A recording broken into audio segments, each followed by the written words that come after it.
Hello everyone, आज हम करने जा रहे हैं बैंकिंग रेगुलेशन एक्ट 1949 के प्रोविजंस। इस वीडियो में हम कवर आउट करेंगे पार्ट 1 एंड पार्ट 2 के प्रोविजंस। पार्ट 1 में प्रीलिमिनरी आएगा और पार्ट 2 में बिजनेस ऑफ बैंकिंग कंपनीज। इसका सिर्फ हम सेक्शन 6 टू 12-13 देखते हैं जितने इस वीडियो में कवर होंगे। पार्ट 1 में है प्रीलिमिनरी। प्रीलिमिनरी मीन्स यहाँ पे सेक्शन 1 से लेकर सेक्शन 5A तक जो है वो सारा आएगा। Section 1 that is short title, extent and commencement. जो सेक्शन 1 है ना, यहाँ पे हमने लिखना है section 1 of banking regulation act 1949 says that, और फिर आगे अपना हमने क्वेश्चन का आंसर स्टार्ट करना है। Short title, extent and commencement means कि जो सेक्शन 1 है ना बैंकिंग रेगुलेशन एक्ट 1949 का, उसमें जो सेक्शन 1 है वो कहता है कि इस एक्ट का नाम क्या है, that is banking regulation act 1949। ये एक्सटेंड, इसका स्कोप क्या है, whole India except Jammu and Kashmir. ये फोर्स में कब आया, जब सेंट्रल गवर्नमेंट ने ऑफिशियली अनाउंस किया, नोटिफिकेशन निकाला ऑफिशियल गजट में। ये था सेक्शन 1।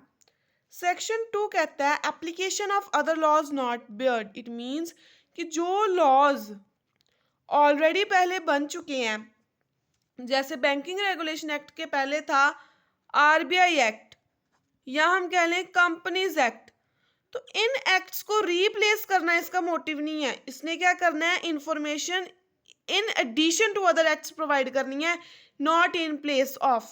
अगर हम कहें कि हम आरबीआई एक्ट नहीं फॉलो करेंगे, हम बैंकिंग रेगुलेशन एक्ट फॉलो करेंगे, तो ये गलत। हमने आरबीआई एक्ट भी फॉलो करना है, उसके साथ साथ बैंकिंग रेगुलेशन एक्ट को फॉलो करना है। Section 3 is act not to apply to certain cooperative societies. कुछ पर्टिकुलर कोऑपरेटिव सोसाइटीज हैं जहां पे बैंकिंग रेगुलेशन एक्ट नहीं लगता, जैसे NABARD, primary agriculture credit society होगी, या वो कोऑपरेटिव सोसाइटी जिसका प्राइमरी ऑब्जेक्टिव है कि लॉन्ग टर्म फाइनेंस प्रोवाइड करना है एग्रीकल्चर को, यहाँ पे भी एक्ट नहीं लगे। अब मान लो कोई ऐसी जो है कोऑपरेटिव सोसाइटी, उसने अपने साथ वर्ड लगा लिया बैंक, तो इस केस में भी उसके ऊपर कोई भी बैंकिंग रेगुलेशन एक्ट 1949 का प्रोविजन एप्लीकेबल नहीं होगा। Section 4 power to suspend operation of the act. Section 4 कहता है कि कब हम जो है बैंकिंग रेगुलेशन एक्ट पावर्स देता है सेंट्रल गवर्नमेंट को और आरबीआई के गवर्नर को कि वो सस्पेंड कर सकते हैं वर्किंग को।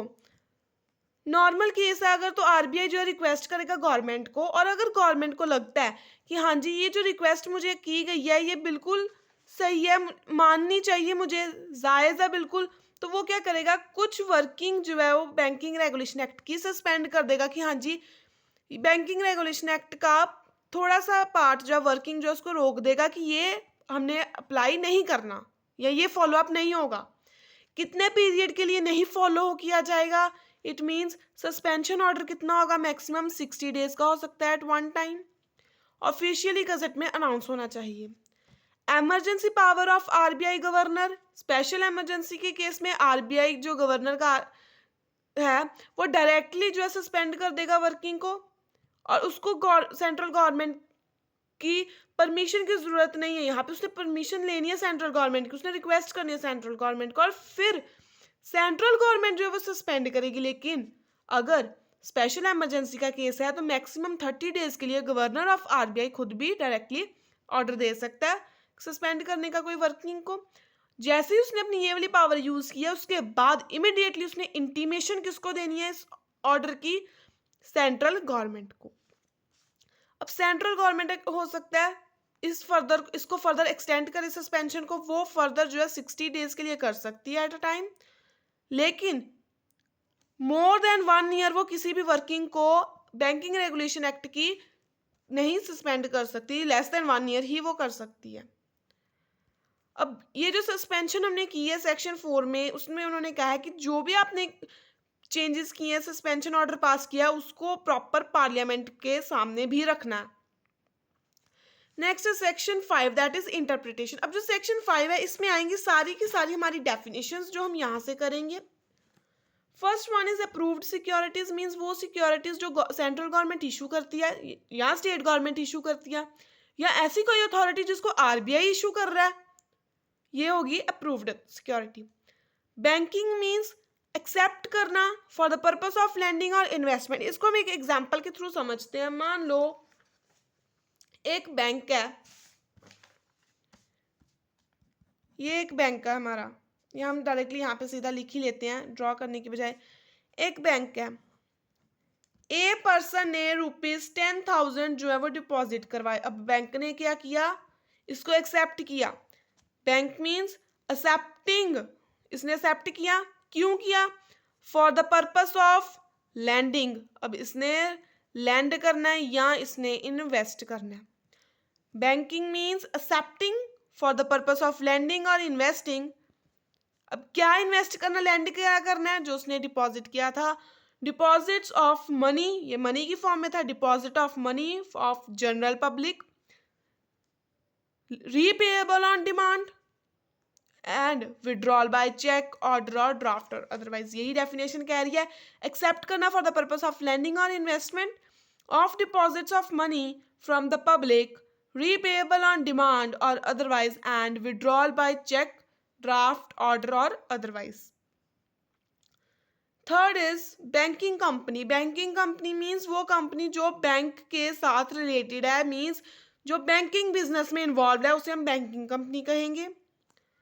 फोर्थ में उन्होंने उसकी एक्सप्लेनेशन दी है कि जो कंपनी पैसे के लेन देन के साथ काम कर रही है उसे हम कहेंगे बैंकिंग कंपनी।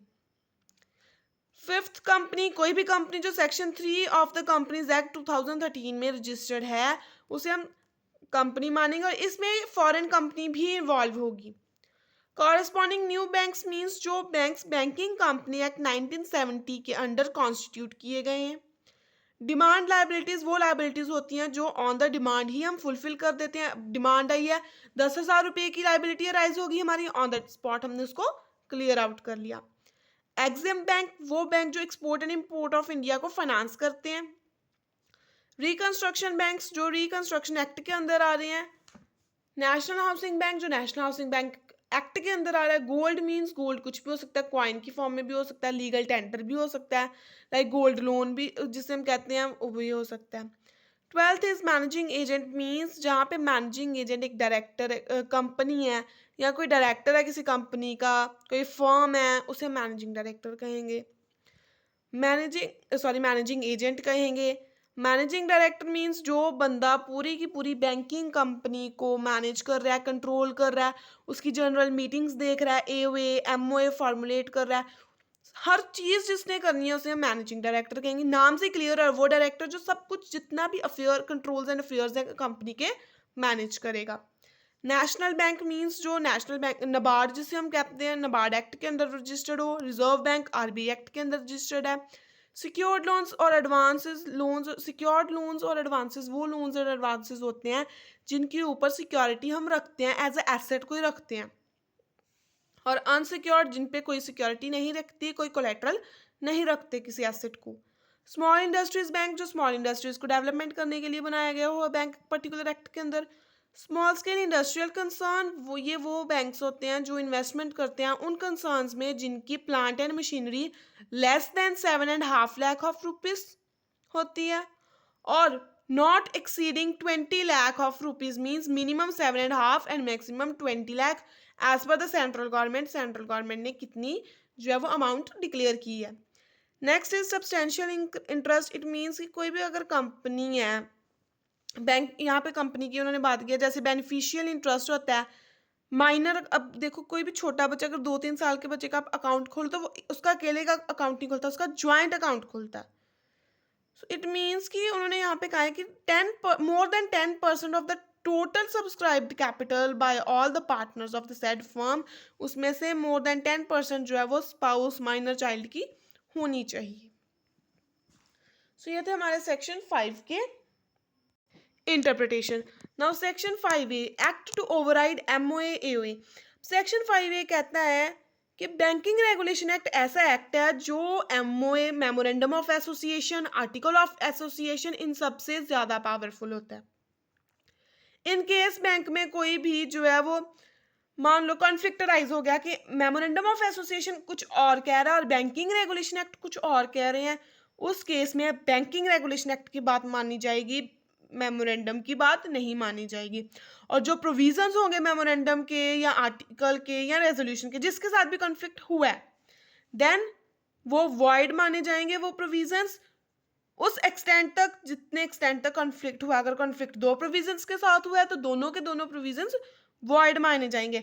ये नहीं हमने देखना हाँ जी भाई ये जो एक्ट है वो एक्ट बाद में बना बैंकिंग रेगुलेशन एक्ट, हमने मेमोरेंडम पहले बना लिया, ये नहीं हमने कुछ देखना। हमने बस इतना देखना है बैंकिंग रेगुलेशन एक्ट क्या कह रहा है, चाहे आपने मेमोरेंडम पहले बनाया चाहे बाद में बनाया। जैसे यहाँ पे हम एग्जांपल ले लेते हैं कि एक बैंक का जो आर्टिकल्स है वो कहते हैं कि बैंक को हमने लोन देना है उसके डायरेक्टर्स को कि बिना किसी रिस्ट्रिक्शन के, कोई रिस्ट्रिक्शन नहीं लानी। अगर बैंक के डायरेक्टर्स को लोन चाहिए तो हमने दे देना है। लेकिन बैंकिंग रेगुलेशन एक्ट कहता है कि बैंक लोन अपने डायरेक्टर्स को नहीं दे सकता, अगर वो देगा तो प्रॉपर स्ट्रिक्ट कंडीशंस होंगी। कॉन्फ्लिक्टराइज हुआ, ये कह रहा है विदाउट रिस्ट्रिक्शन और ये कह रहा है अंडर स्ट्रिक्ट कंडीशंस, तो इस केस में हम इसकी मानेंगे इसकी नहीं मानेंगे। सो ये हमने किए थे सेक्शन 5A तक, means part 1 that is preliminary हमने कवर किया। अब हम कर रहे हैं part 2 that is business of banking company section 6 to section 36A। लेकिन हम सेक्शन 36A तक नहीं करेंगे, हम मोस्टली जो है वो सेक्शन 17 तक जो है वो इस वीडियो में कवर करेंगे। सो सेक्शन 6 कहता है, ये सेक्शन 6 के अंडर आएगा कि कौन कौन से फॉर्म्स ऑफ बिजनेस हैं जिसमें बैंकिंग कंपनी इंगेज कर सकती है। सबसे पहला है बैंकिंग कंपनी क्या क्या कर सकती है। अगर हम जनरल बात करें, बोरो कर सकती है, पैसा रेज कर सकती है, मीन्स वो लैंड और एडवांस दे सकती है, पैसा डिपॉजिट करवा सकती है, पैसा उधार पे दे सकती है। एक तरह का एजेंट की तरह भी काम करती है बैंकिंग, क्योंकि अगर मान लो गवर्नमेंट ने कोई पॉलिसी बनाई है या गवर्नमेंट ने कोई इशू किया सिक्योरिटीज तो लोगों तक पहुंचाना, लोगों से खरीदें, उसके लिए एजेंट का काम भी करती है। Next contracting for public and private loans, contract भी बनाती है कि लोग जो है लोन्स लें, और बार्गेनिंग भी होती है, जैसे किसी ने 12 लाख का लोन लिया, नहीं भाई 12 नहीं हमने 10 देना है, इतना इंटरेस्ट होगा, उस चीज़ में भी। Next is effective ensuring granting underwriting. अब जो बैंक है ना वो इंश्योरेंस का काम भी करता है। कई बार कोई इंश्योरेंस कंपनीज अपने प्रोडक्ट्स जो है इंश्योरेंस को जो है बैंक को दे जाते हैं कि आप हमारे प्रोडक्ट्स जो है वो सेल आउट करवाओ, तो उस यहाँ पे एजेंट का काम भी हुआ और उसने इंश्योर भी करवाया। गारंटी की तरह इंपोर्ट एक्सपोर्ट में गारंटी की भी ज़रूरत होती है, तो वहाँ पे गारंटी की तरह काम करता है। शेयर्स अंडरराइट करने में हेल्पफुल होता है कि कई बार कंपनीज के सारे शेयर्स नहीं बिकते तो बैंक उन्हें खरीद लेते हैं। सो गारंटी प्रोवाइड करता है। इंडेमनिटी बिजनेस भी किसी को लॉस नहीं होने देता। ये मैनेज करता है, सेल करता है, रियलाइज करता है प्रॉपर्टी की, जो प्रॉपर्टी इसके प्रोसेशन में होती है, पोजेशन में होती है, जो इसके पास होती है, वहाँ पे बैंक जो है उसको सेल आउट करता है कि ये हमारे मेरे पोजेशन में है तो मैं इसको सेल आउट करूँ। इसका पर्टिकुलर सेक्शन पीरियड है जो हम आगे चलकर अच्छे से करेंगे। सो नेक्स्ट इज कि कोई भी प्रॉपर्टी के साथ जब वो डील करता है तो उसमें इंटरेस्ट उसका पार्ट लोन्स एंड एडवांसेस के साथ वो सिक्योरिटी का होना चाहिए। ये नहीं है कि वो कोई प्रॉपर्टी नहीं खरीद सकता बैंक अपने नाम पे, लेकिन हाँ अगर वो एज अ सिक्योरिटी रखी हुई है आपके पास, बंदे ने लोन नहीं रीपे किया तो आप उस प्रॉपर्टी के पोजेशन में आ जाते हो। ट्रस्ट की तरह भी काम करता है। कई लोग इसको ट्रस्ट बना देते हैं कि बैंक पे भरोसा करके इसको ट्रस्ट बना देते हैं, फंड्स यहाँ पे दे देते हैं। Acquisition, construction, maintenance, alteration of any building for the purpose of the company. Banking के पर्पस के लिए ये कोई भी प्रॉपर्टी को बिल्डिंग को एक्वायर कर सकता है, बना सकता है, मेंटेन कर सकता है, चेंज कर सकता है, सेल कर सकता है, कोई भी प्रॉपर्टी को उसको मैनेज कर सकता है, एक्सचेंज कर सकता है, लीज पे भी दे सकता है, बट वो प्रॉपर्टी उसके पोजेशन में होनी चाहिए। एक्वायरिंग और ऑनरशिप भी होनी चाहिए। एक्वायरिंग एंड अंडरटेकिंग, कोई भी अगर पार्ट लेना मीन्स ये अमलगामेशन कर सकता है, कुछ भी कर सकता है ये जो बैंक है, लेकिन उसके पोजेशन उस इन रूल्स एंड रेगुलेशंस के अंडर जो है उसकी बात होनी चाहिए।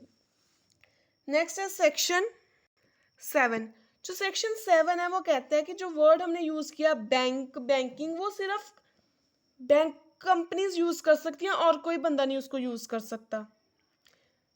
ये ना हो कि हाँ जी कोई कंपनी है वो गुड्स में डील कर रही है लेकिन उसने अपने साथ बैंक वर्ड यूज़ किया है ये शो करने के लिए कि हाँ जी हम बैंक के थ्रू काम कर रहे हैं, तो ऐसा बिल्कुल नहीं होगा। सेक्शन 7 प्रोहिबिट लगा देता है कि आप बैंक का नाम नहीं यूज़ कर सकते। सेक्शन 8 प्रोहिबिशन लगाता है कि बैंक कौन कौन से बिजनेस में इंगेज नहीं हो सकता।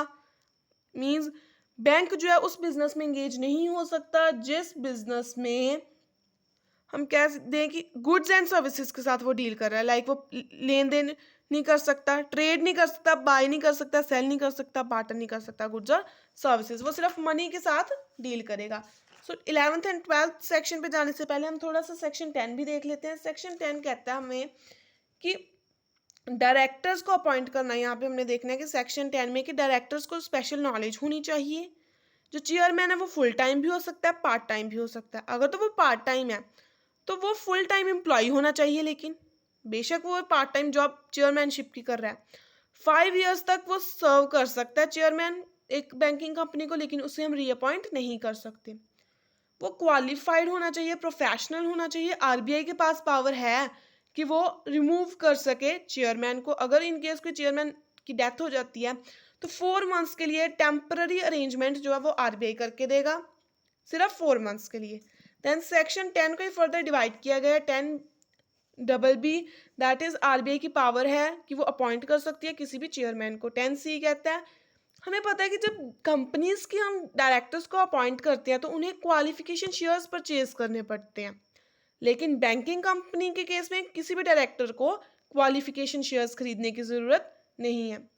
सेक्शन 10D कहता है एनी अपॉइंटमेंट और removal under section above return will be valid even if it goes against MOA। अब हमने अपॉइंट किया 10A 10B 10BB 10C के अकॉर्डिंग चेयरमैन को। आरबीआई के पास पावर है कि वो इसको रिमूव कर सकती है बैंकिंग रेगुलेशन एक्ट के थ्रू, और कोई भी पर्सन फर्दर क्लेम नहीं से ले सकता कि हाँ जी आपने मुझे रिमूव कर दिया। Next is section 11 the requirement regarding minimum paid up capital. अब बैंक जो है अपना बिजनेस तब तक नहीं कर सकते जब तक उनके पास मिनिमम, फॉरेन बैंक्स के लिए मिनिमम 15 लाख की चाहिए और जो है पेड अप कैपिटल, और 20 लाख चाहिए अगर वो मेट्रोपॉलिटन सिटीज़ में काम कर रहे हैं। अगर कोई फॉरेन बैंक मेट्रोपॉलिटन सिटीज़ में है लाइक मुंबई कोलकाता तो उन्हें minimum paid up capital 20 lakh चाहिए, अदरवाइज 15 लाख। और इन्होंने 20% ऑफ द प्रॉफिट अर्नड जो है वो आरबीआई के पास डिपॉजिट करवाना है। इंडिया में अगर वो प्रॉफिट 20% हुआ है उनको, तो जितना भी प्रॉफिट हुआ है उसका 20% उन्होंने आरबीआई को डिपॉजिट करवाना है। जो बैंक्स इंडिया में इनकॉर्पोरेटेड हैं अगर तो वो मोर देन 1 स्टेट में ऑपरेट कर रहे हैं तो मिनिमम उन्हें 5 लाख पेड अप कैपिटल चाहिए, और मोर देन 1 स्टेट में अगर वो मेट्रोपॉलिटन जो है स्टेट आ रही है देन 10 लाख। अगर वो सिर्फ 1 स्टेट में काम कर रहे हैं तो 1 लाख चाहिए अगर हेड ऑफिस है अकेला, 10,000 चाहिए अगर डिस्ट्रिक्ट सेम है, स्टेट सेम है ब्रांचेस के लिए, अगर 25,000 चाहिए स्टेट सेम है लेकिन डिस्ट्रिक्ट डिफरेंट है like Gurdaspur Amritsar different districts हैं तो 25,000 चाहिए। गुरदासपुर में ही अगर हम बात करें एरिया वाइज तो उसके लिए 10,000 चाहिए। मैक्सिमम जो है हम 5 लाख तक कैप कर सकते हैं। पर branch 50,000 if in 1 state but एक स्टेट में ही है लेकिन उस स्टेट में वो मुंबई कोलकाता आ रहा है देन 5 लाख जो है मिनिमम आपको चाहिए प्लस 25,000 पर आउटसाइड। जितनी ब्रांचेस आपने उसके बाहर खोलनी है 5 लाख प्लस 25,000 ये मिनिमम है और मैक्सिमम 10 लाख होगा। सो ये थी requirements regarding the minimum paid up capital की कितनी मिनिमम रिक्वायरमेंट्स चाहिए। Next is section 12। ये कहता है कि जो सब्सक्राइब्ड कैपिटल है ना वो कितनी होनी चाहिए बैंक के पास, जितनी उसकी अथॉराइज्ड कैपिटल है। मान लो कोई बैंक है उसकी अथॉराइज्ड कैपिटल है 20,000, ठीक है, यहाँ पे एरोज भी मैं इधर को ही रखूंगी, 20,000 है। सो सब्सक्राइब्ड कैपिटल कितनी होनी चाहिए, half of authorised capital, that is ये अथॉराइज्ड कैपिटल होगी, हाफ इसका 10,000, ये सब्सक्राइब्ड कैपिटल है। देन पेड अप कैपिटल कितनी होनी चाहिए, हाफ ऑफ सब्सक्राइब्ड कैपिटल कितनी है 10,000, सो इसका हाफ 5,000। और इक्विटी भी इशू कर सकते हो आप, बैंक सिर्फ इक्विटी इशू कर सकता है। अगर वो प्रेफरेंस शेयर्स इशू करना चाहता है तो आरबीआई की प्रॉपर गाइडलाइंस फॉलो करें। सिंगल 1% शेयर होल्डर जो है ना वो सिर्फ 10% ऑफ द वोटिंग राइट ले सकता है। अगर आरबीआई चाहे तो वो 26% तक रेज कर सकता है। कोई भी पर्सन 5% या उससे ज़्यादा के शेयर्स नहीं ले सकता। अगर ले तो आरबीआई की अप्रूवल उसके लिए मस्ट है। सो नेक्स्ट है हमारे पास सेक्शन 13 जो रिस्ट्रिक्शन लगा देता है कि बैंक जो है 2.5% से ज़्यादा कमीशन नहीं दे सकता अपने ब्रोकर्स को, एजेंट्स को, अगर उन्होंने शेयर्स इशू करवाए हैं तो। सेक्शन 14 एंड 14A कहते हैं कि जितने भी बैंक जो है वो चार्जेस नहीं क्रिएट कर सकता अनपेड कैपिटल के ऊपर। अगर वो ऐसा करता है तो वो इनवैलिड होता है। Section 15 says that restriction on dividend कि बैंक अपना डिविडेंड तब तक नहीं पे कर सकता जब तक उसने अपने preliminary expenses, losses, capitalised expenses को फुल्ली रिटर्न ऑफ नहीं किया। अगर 1% भी बच गया रिटर्न ऑफ होने से तो वो डिविडेंड पे नहीं कर सकता। Next is section 16 that is prohibition of common directors. एक बैंक का director at a time director सिर्फ एक बैंक का हो सकता है। ये नहीं है कि एक बंदा एसबीआई का भी डायरेक्टर है और एचडीएफसी का भी डायरेक्टर है। No, director of one bank only. You can't be a director of two banks. Bank can not have more than 3 directors और उनमें से भी more than 20% of the voting right उनके पास होता है। सेक्शन 17 कहता है रिजर्व फंड के लिए कि 20% ऑफ द ईयरली प्रॉफिट्स जो है ना वो आप जो है नहीं डिक्लेयर कर सकते। Dividend means 20% of the yearly profits जो है वो हमने ट्रांसफर करने ही करने हैं रिजर्व फंड में डिविडेंड को डिक्लेयर करने से पहले। ठीक है, डिविडेंड को डिक्लेयर करने से पहले हमने जितने भी हमारे पास प्रॉफिट्स हैं उनका 20% जो है वो प्रॉफिट्स को रिजर्व फंड में डालना है।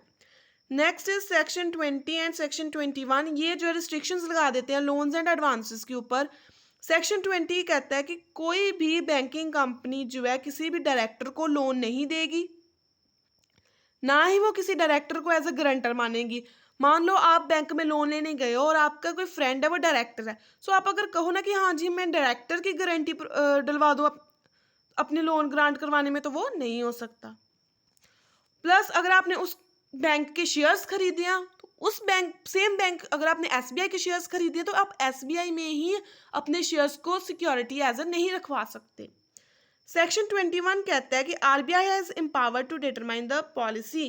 कौन कौन सी पॉलिसी में क्या रूल्स एंड रेगुलेशंस होंगे वो सारा कौन डिसाइड करेगा। सेक्शन 21 के अकॉर्डिंग आरबीआई। इसका पर्पस क्या है कि पर्पस आपने लोन किस चीज़ के लिए लिया, मार्जिन कितनी होगी सिक्योर्ड एडवांसेस की। अगर आप 12 लाख का लोन लेने जा रहे हो तो आपको 12 लाख का 12 लाख नहीं मिलता, वो कुछ मार्जिन सिक्योरिटी की भी देखते हैं। Next is section 22 licensing of banking companies. According to this section कोई भी बैंकिंग कंपनी अपना बिजनेस नहीं कर सकती जब तक उसको आरबीआई से लाइसेंस नहीं मिला। लाइसेंस ये सेक्शन जो है वो नीड बताता हमें कि लाइसेंस की कितना ज़रूरी होता है, क्या ज़रूरत है उसकी और क्या कंडीशंस है कि लाइसेंस हमें मिलेगा, कब कब हमारा लाइसेंस कैंसिल भी हो सकता है। जब आरबीआई लाइसेंस ग्रांट करता है तो वो कंपनी की पोजीशन भी देखता है, उसके अफेयर्स देखता है, उसकी बुक्स देखता है, अकाउंट्स देखता है। कब आरबीआई कैंसिल कर सकता है जब कंपनी ने बैंकिंग का बिजनेस इंडिया में करना बंद कर दिया, कंपनी ने कंडीशंस फुलफिल नहीं की, उसने कोई फ्रॉड कंडक्ट किया, विद इन 30 डेज उसने जो है अपील नहीं की सेंट्रल गवर्नमेंट के पास, तो जो है वो फर्दर उसका डिसीजन आरबीआई का ही माना जाएगा अगर आरबीआई ने कैंसिल कर दिया उसका लाइसेंस। सो ये थे हमारे सेक्शन 22 तक जो हमने यहाँ पे कवर आउट किए। पार्ट 2 के हाफ नेक्स्ट बाकी हम जो है नेक्स्ट वीडियो में कवर आउट करेंगे। आई होप आपको समझ आया हो। कोई भी डाउट है चैनल को सब्सक्राइब कीजिए, वीडियो को लाइक शेयर कमेंट ज़रूर करना। Thank you.